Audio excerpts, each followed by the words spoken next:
regreso con ustedes en Con Todo y Pensini por Globovisión. Estamos transmitiendo directamente desde Maracaibo, Venezuela, donde se reúne la gente del empresariado venezolano, los comerciantes y todos los que hacen gremio en la vida empresarial de este país. Estamos en el Hotel Intercontinental, estamos entrevistando al expresidente de Fedecámara, Jorge Botti, una entrevista muy interesante hablando de todo lo que significa la política, los empresarios y las consecuencias que tiene en este momento. Jorge, estamos hablando de la posible Asamblea Nacional Constituyente, por lo menos que se va a llevar a cabo en las próximas semanas, y no sabemos cuál va a ser el escenario ante la contundente demostración cívica de la gente rechazando que se lleve adelante. Sin embargo, podría pasar. ¿Cuáles serán las consecuencias económicas? Porque ya en muchos países, y por ejemplo, han hablado los eurodiputados, habló los Estados Unidos, habló el senador Rubio diciendo que vienen sanciones graves para Venezuela. Rex Tillerson, que tiene una lista robusta, usó esa palabra, de sanciones para venezolanos, y distintos expresidentes y presidentes se están pronunciando contra esta Asamblea Nacional Constituyente. Sí. ¿Qué pasa en lo económico? ¿Qué pasa con el empresariado? ¿Viene una transición al estilo de los años 60 que sufrió Cuba o la Unión Soviética a principios del siglo pasado? Yo creo que estudiar experiencias parecidas sirve de algo, pero no necesariamente son coincidentes. Creo que hace falta decir, aparte de lo que dije anteriormente, que es que cuando uno toca la Constitución en una sociedad, se hace cuando hay ánimo de consensos, no cuando hay ánimo de disensos. Independientemente de lo que esté pasando en este momento y cómo se esté planteando la constituyente y que desde el gobierno se diga que es el escenario para el diálogo, todos sabemos que es falso y la demostración fue el domingo 16. Entonces creo que es importante entender que, como dije anteriormente, lo que va es a potenciar más los conflictos de darse y de instalarse esa Asamblea Nacional. La consecuencia en lo económico, a mi juicio, es peor que los escenarios que tú has dicho. Porque, claro, está de un extremo la posibilidad de que vayamos a un Estado comunal o comunista y entonces se implemente una política como la que vivió Cuba a principios de los años 60. Yo creo que eso no es viable. En el mundo de hoy eso no es viable. Sería muy difícil pensar que de un plumazo se desaparece todo concepto de propiedad privada en el país. Pero quitárselo a los locales, hacerlo a los internacionales, por ejemplo. Bueno, eso ya está sucediendo. Hace tiempo. Lo que creo que tenemos que tener claro para quienes nos escuchan es que lo que sí no es viable es un país con una hiperinflación prolongada. Los estudios dicen que ninguna hiperinflación en el mundo ha durado más de 3 años, porque se quiebran políticamente y hay una transición. La única excepción a eso fue recientemente el gobierno de Zimbabue con Robert Mugabe, que después de tener una inflación que casi es incuantificable, 4 millones y tanto por ciento al año, un billete de 100.000 millones de dólares zimbabuenses equivalía a $1 americano, él mismo, Mugabe, se fue al Fondo Monetario Internacional, cambió toda la economía, dolarizó la economía y hoy en día la inflación es prácticamente nula y sigue mandando. Pero lo que sí no es viable es un país que tenga hiperinflación más allá de este año y el que viene, porque destruye, despedaza la sociedad. Y yo creo que ese es el escenario que tenemos por delante. De manera que estamos frente a un petroestado, que lo vamos a seguir siendo, independientemente de que el petróleo ha sido pésimamente manejado, autocrático o semidictatorial, ineficiente, profundamente ineficiente en lo económico y además militarista. Ese es el cuadro que tenemos por delante. Y con la constituyente andando, a mi juicio lo que va a hacer es profundizarse las cuatro de ellas, y pues, sobre todo en lo económico.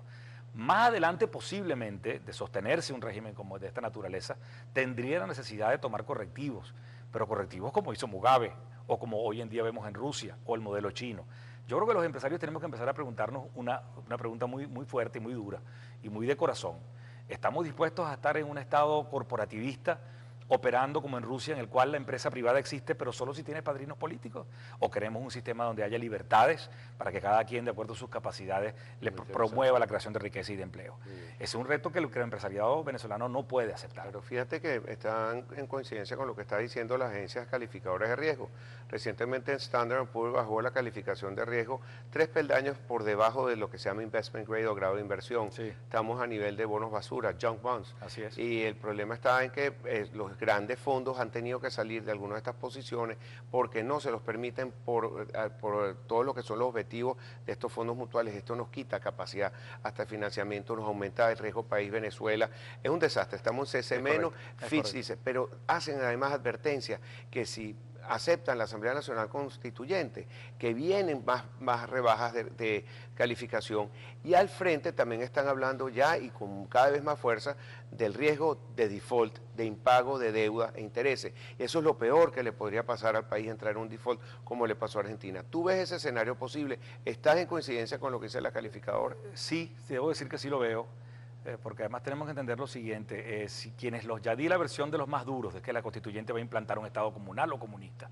Los más light dicen que es que lo que quiere el gobierno realmente es disfrazar todo este tema del Estado comunal y que vamos a constitucionalizar las misiones para subrogar o opacar por completo la labor de la Asamblea Nacional y gobernar aprobando créditos internacionales con la Asamblea Nacional Constituyente. Tú acabas de decir las razones por las cuales eso es una lectura equivocada. Yo creo que posiblemente ni Rusia ni los aliados como China estarían dispuestos a seguir prestando dinero con una asamblea constituyente espuria. Ahora, creo que es probable que entendamos que sí vamos a estar frente a un momento crítico en lo económico. El gobierno se queda sin opciones, el país se queda sin opciones. Eso no significa que no haya posibilidades de rehacer, de sentarse a negociar una deuda de que caigamos en default, pero eso va a significar muchísimas más penurias para todo el país. El tema petrolero no es tan fácil como la gente cree, no es que el petróleo está abierto para que vengan las inversiones. El mundo petrolero se ha movido en otras direcciones. Sin embargo... Y tiene muchas aristas. Y tiene muchísimas aristas y sobre todo cuando se ha dicho, hasta el propio Germán Escarrá lo ha dicho recientemente, que la constituyente va a revisar todos estos temas de propiedad y de convenio. Por favor, lo que estás es sacando a sombrerazos a los inversionistas, a los únicos que nos pueden sacar de este entuerto. De manera que yo sí creo que estamos frente a un escenario muy crítico en lo económico. Sobre lo que tú estás diciendo, es otro de los escenarios planteados. Aprueban la Asamblea Nacional Constituyente, ponen todos estos correctivos, todo se expropia, es el plan de la patria en su totalidad. Pero ¿qué es lo que pasa? En este momento, como tú dijiste, cuando Germán Escarrá, que es arquitecto de todo este plan, dijo que se iba a revisar todo eso y las empresas mixtas y petroleras salieron corriendo, los rusos y los chinos y todos los que tienen inversiones aquí en Venezuela, y tuvieron que cambiar inmediatamente esas reglas o cambiar lo que había dicho Escarrá. Pero eso dicen algunos analistas que es una muestra que si aprueban esa Asamblea Nacional Constituyente no la pueden llevar a cabo así como quieren. Es correcto. Que hay ciertas cosas que ya en el mundo no están aprobadas, que eso suena como un sueño, pero no sé, ¿esto será posible? Yo creo que van derecho a una equivocación terrible, enorme, de proporciones gigantescas, insisto. De catastróficas. De catastróficas consecuencias, me refiero para la propia gestión de gobierno, porque está atrapado la economía, Pedro, es muy terca y no entiende de ideologías. Al final se impone porque tiene sus propias reglas internacionales, nacionales, la forma de trabajar. Yo creo que el gobierno, si de verdad quisiera tener la menor posibilidad de sostenerse, tiene que entender que tiene que abrir por completo un compás político y abrir por completo un compás en lo económico para adaptarse medianamente a las tendencias modernas de apertura, etcétera. Si no lo hace, eso va a cobrarle unas nefastas consecuencias que ya la sociedad lo está sintiendo.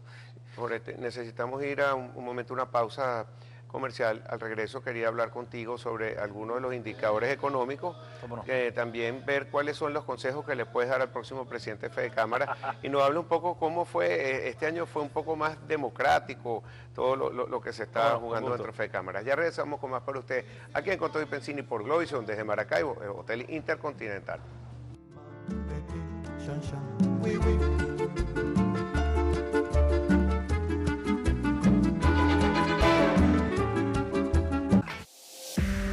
Usted está viendo Con Todo y Pensini.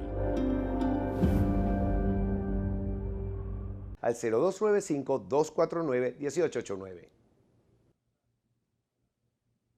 Son súper resistentes, son súper flexibles, son súper modernos, además de hipoalergénicos y diseñados para adaptarse al campo visual. Llegan los nuevos lentes de Pocholin en una gran variedad de modelos y colores. Pocholin, qué bien se ven. Una costumbre bien venezolana es que nos encanta bailar. Y bien cerquita. El problema es que si tienes caspa, por suerte millones de venezolanos conocen Head & Shoulders, el shampoo número 1 de Venezuela. Su fórmula combina ingredientes hidratantes con el poder anticaspa, dejando tu cabello hasta 100% libre de caspa y hermoso. P&G, más de 65 años acompañando a los venezolanos y sus costumbres. P&G.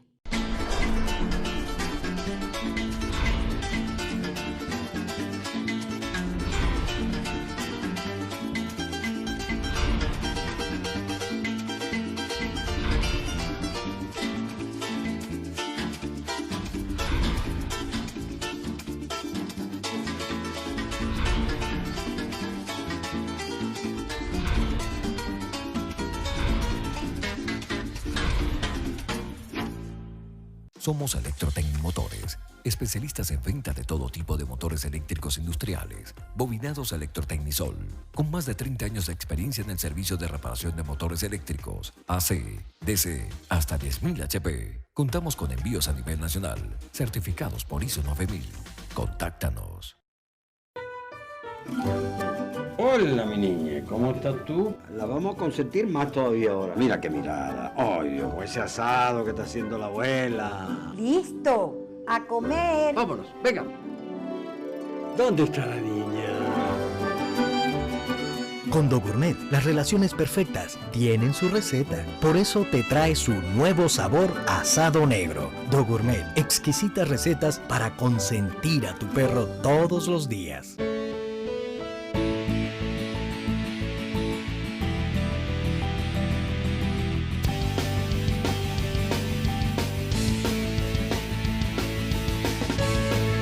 Moda deportiva Traki. Visita nuestras tiendas hoy y ponte en forma. En Hermanos Taboada cuidamos cada paso que des en la construcción de tu vida. Cada paso será sólido porque damos asesoría desde tus comienzos blindando tus proyectos con los mejores materiales. Somos la garantía en productos de ferretería comercial, industrial y materiales de construcción. Es simple, somos Hermanos Taboada.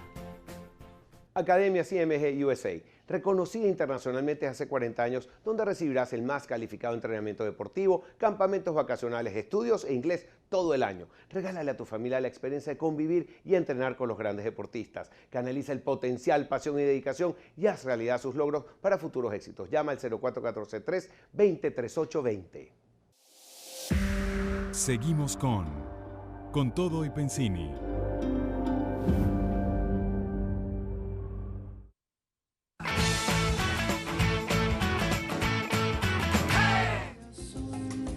De regreso con ustedes, con Todo y Pensini, aquí desde Maracaibo por Globovisión. Gracias que tenemos un equipo de 14 personas, gracias al canal que siempre nos acompaña y nos apoya.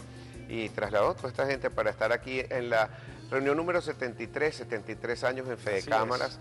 Y bueno, vamos a comenzar con una pregunta. ¿Qué le recomendarías tú? No es fácil ser presidente de Fede Cámaras, estar al frente. Cuando tú heredaste esa Fede Cámaras que venía en una alta politización, cambiaron de alguna manera de ser y todos los años, cada 2 años han cambiado.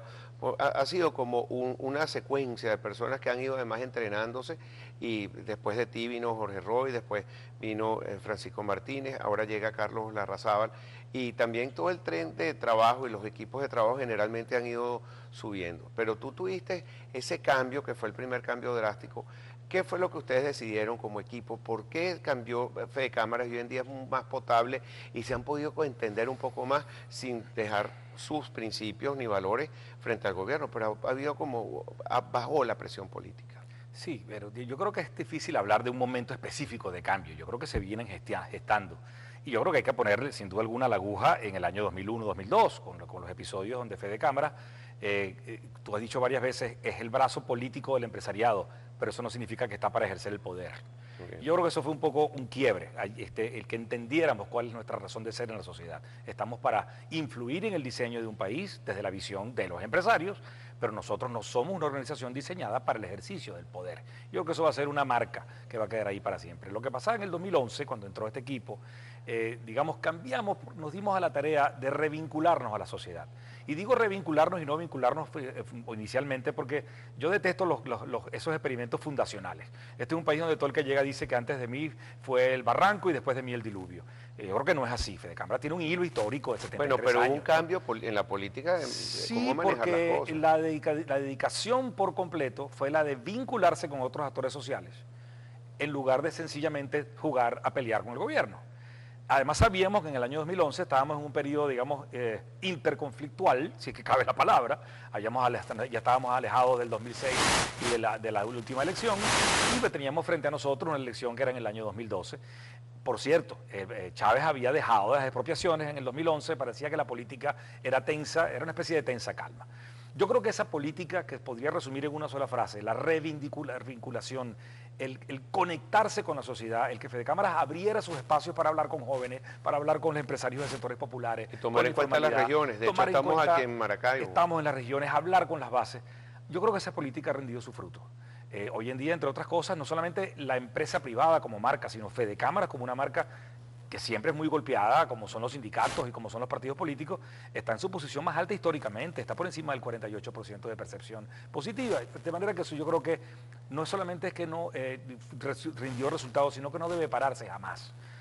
Es muy odioso dar consejos a presidentes entrantes y eso no lo solemos hacer en Fedecámaras, salvo que seamos llamados por los presidentes para opinar sobre determinados asuntos, nosotros los expresidentes. Pero a mí sí no me cabe la menor duda que Carlos Larrazábal va a tener el momento más difícil de toda la historia de los 73 años de Fedecámaras.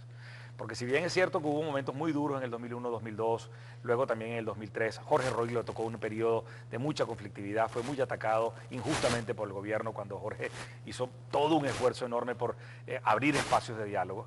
Pero llegamos al llegadero, el gobierno sencillamente está claro en que la empresa privada no está en su proyecto político y no está en su diseño de país. Y además tenemos una constituyente que pareciera perfilarse como la bomba atómica, el final de la empresa privada.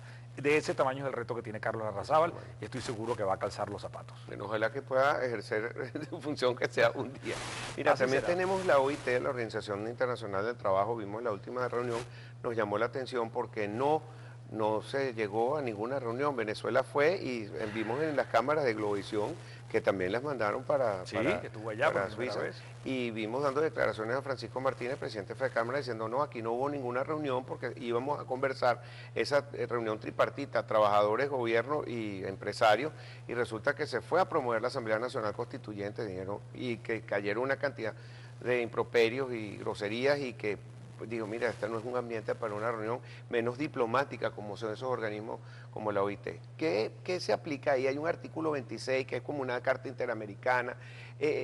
Todas esas son reuniones, son vinculantes, no son vinculantes, tienen algunas consecuencias para... Mira, como toda organización internacional, tú lo has dicho, son diplomáticas. Y la diplomacia a veces es, bueno, como de hecho se sabe, no hay nada más claro en aquel viejo concepto de que es la continuación de la guerra por medios pacíficos. Y la diplomacia es la expresión más pura de ello. Tiene más poder que el que parece, pero no es tan rápido como parece. Las cosas de palacio van despacio, como dice el refrán.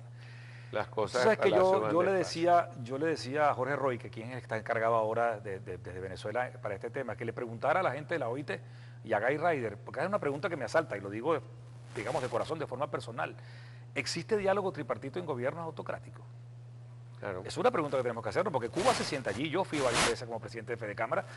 Los empresarios cubanos sentados en la bancada de empresarios, los del gobierno y los de los trabajadores cubanos. Todo el mundo sabía que aquello era una farsa. Ahí no había sino políticos ideológicamente comunistas preparados para operar políticamente dentro de la OIT. Y doctrinas muy claras en lo que tienen que decir para estar todos de acuerdo. También tenemos que entender, Pedro, que la palabra diálogo ha estado muy menospreciada.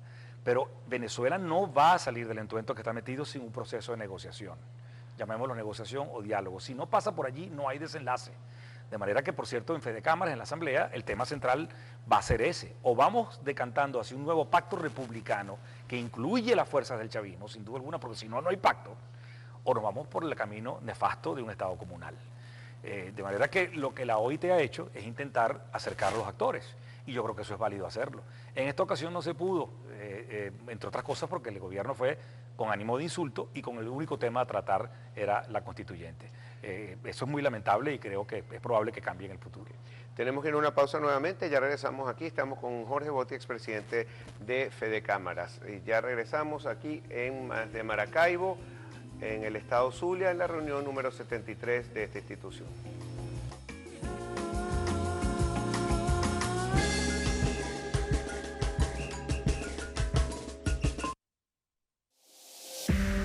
Usted está viendo Con Todo y Pensini.